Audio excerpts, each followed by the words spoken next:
మొన్నటిదాకా rural ఎలక్షనీరింగ్తో busy, గ్రామీణ voter pulse పట్టుకోవడంతో తెగ పోటీ పడి పంచాయతీ ఎన్నికల్ని రంజుగా మార్చేశాయి పార్టీలన్నీ. ఇక ఇప్పుడు అర్బన్ ఓటర్ వంతు. బస్తీ ఓటర్ని ఫిదా చేయడం ఎలా? మరో నెల రోజుల్లో వచ్చే మున్సిపల్ వార్లో నెగ్గడం ఎలా? ఇప్పుడు ఈ ఆలోచనతో దూకుడు పెంచేశాయి పార్టీలు. ఆ మేరకు నేతల నుంచి డైనమైట్లు పేలుతున్నాయి. తెలంగాణలో మున్సిపల్ ఎన్నికల నగారా. ఫిబ్రవరిలోనే అర్బన్ లోకల్ బాడీస్ ఎన్నికలు ఉండే ఛాన్స్. స్టేట్ ఎలక్షన్ కమిషన్ ఏ క్షణంలో అయినా షెడ్యూల్ విడుదల చేసే అవకాశం ఉంది. రాజకీయ పార్టీలు కూడా బస్తీ మీద సవాల్ అంటున్నాయి. ఈ నెల 16 నుంచి మున్సిపాలిటీల్లో ప్రచారానికి సిద్ధమయ్యారు Revanth Reddy. Opposition party BRS అంతకు ముందే మేల్కొంది. జిల్లా స్థాయి సమావేశాలతో లీడర్లను అప్రమత్తం చేస్తున్నారు వర్కింగ్ ప్రెసిడెంట్ కేటీఆర్. ఎమ్మెల్యేలు, సీనియర్ లీడర్లు పార్టీ జిల్లా ప్రెసిడెంట్లతో వరుసగా భేటీ అవుతూ వాళ్లలో భరోసా నింపుతున్నారు. 40% సర్పంచులు మన వాళ్ళు గెలిచారంటే ఇది మామూలు విషయం కాదు.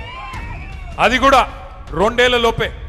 2 ఏళ్లలోపు జరిగిన ఎన్నికల్లో పరిస్థితి ఎట్లా ఉంది అంటే రానున్న రోజుల్లో పరిస్థితి ఎట్లా ఉండబోతోందో మనం అర్థం చేసుకోవచ్చు. 4000కు పైగా గ్రామ పంచాయతీల్లో గెలిచాం. 2 ఏళ్లలో ప్రభుత్వంపై వ్యతిరేకత ఏ స్థాయిలో పెరిగిందో దీన్ని బట్టే అర్థమవుతుందంటూ క్యాడర్ కి బూస్ట్ నిస్తోంది గులాబీ దళం. సంగారెడ్డి జిల్లా గడ్డపోతారం మున్సిపల్ పరిధిలోని చేరికల సమయంలో శుతిమెత్తగా తనదైన ట్రీట్మెంట్ మొదలుపెట్టారు మాజీ మంత్రి హరీష్ రావు. మున్సిపల్ చైర్మన్ అనేది నాతో పాటు అడుగులో అడిగేసి నడుచుకోవడానికో నేను పని మంచిగా చేస్తాను. వాడు ఇంకొకడు ఉన్నాడు అనుకో, కౌన్సిలరు, వాడు అడుగుంజా నేను ఇటు గుంజా, బండి పడిపోతుందా? పడిపోదా? పని నడుతుందా? ఎవరు? నేను కూడా ఎవరినో పెట్టా గాలికెళ్ళి లేను. మీ అందరి మనసులలో ఎవరుంటే మీ అందరు ఎవరిని కావాలంటే వాళ్ళనే పెట్టుకుందాం, వాళ్ళనే గెలిపించుకుందాం.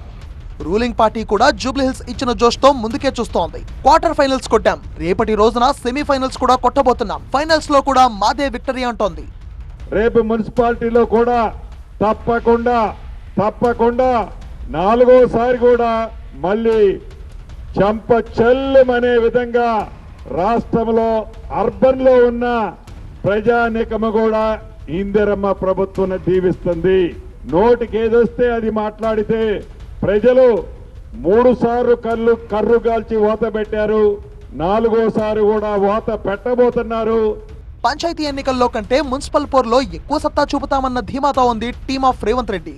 పంచాయతీ ఎన్నికల్లో అంతో ఇంతో ఉనికిని చాటుకున్న కమలం పార్టీ పల్లెసీమలు కూడా తమ వైపే చూస్తున్నాయన్న ధీమాతో పట్టణ ఓటుపై ఫోకస్ పెంచింది. మున్సిపాలిటీల్లోని 2996 వార్డుల్లో మ్యాపింగ్ ప్రక్రియ పూర్తయింది. మొత్తం 117 మున్సిపాలిటీలో 6 కార్పొరేషన్లో 52 లక్షలకు పైగా ఓటర్లు. అటు మున్సిపల్ ఎన్నికల రిజర్వేషన్లపై కూడా తెలంగాణ సర్కార్ కసరత్తును షురూ చేసింది. వార్డులు, చైర్పర్సన్ స్థానాలకు నేడో రేపో రిజర్వేషన్లు ఖరారు చేసి ఈసీకి పంపనుంది తెలంగాణ పురపాలక శాఖ.